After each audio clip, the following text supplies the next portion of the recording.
Our city mayors, public policy leaders and our planners face many challenges in the next 40 years. Margareta Wallström says unless we act now, we will see more and more disasters due to unplanned urbanisation and environmental degradation. Juan Clos echoes that, saying we need to demonstrate that change is possible through the genius, creativity and audacity of people and decision makers to make the wisest choices for our urban future.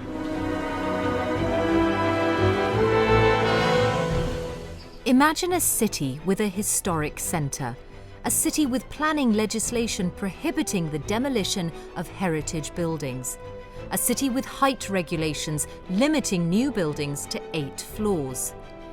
Imagine that historic city centre needing new social and transport infrastructure, living and office space, leisure facilities. Where would you find the space to fit all this in?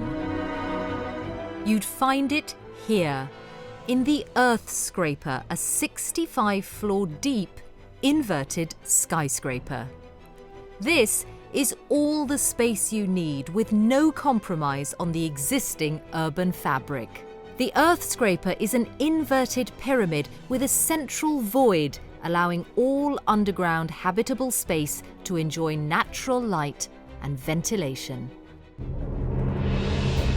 In the last 30 years, the world has had to cope with nearly 3,500 floods. Intense rainfall is now a major hazard for cities. So imagine a city with a thriving central business district, but one that is flooded on average once a year, severely disrupting commercial life. How can you prevent this?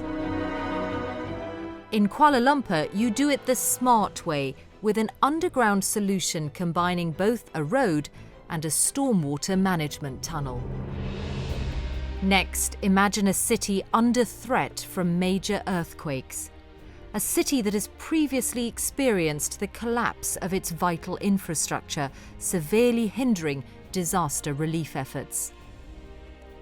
Now imagine that same city making use of resilient underground infrastructure, much less susceptible to earthquakes.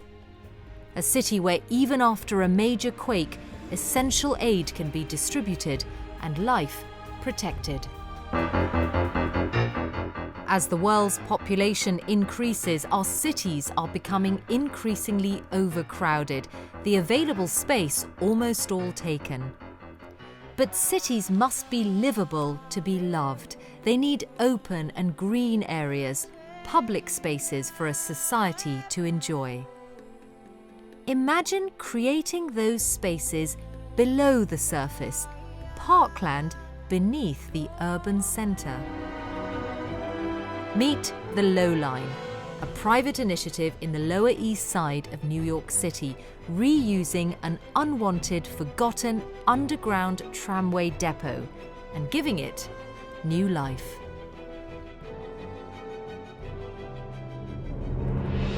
Now imagine your city using its underground space, becoming more resilient against natural disaster and the effects of climate change, developing sustainably through the use of geothermal energy, integrating surface and below surface development, creating new connections and increasing livability, rapidly transporting people through underground systems that double up as cargo and disaster relief infrastructure. We know about underground space. Now you know too.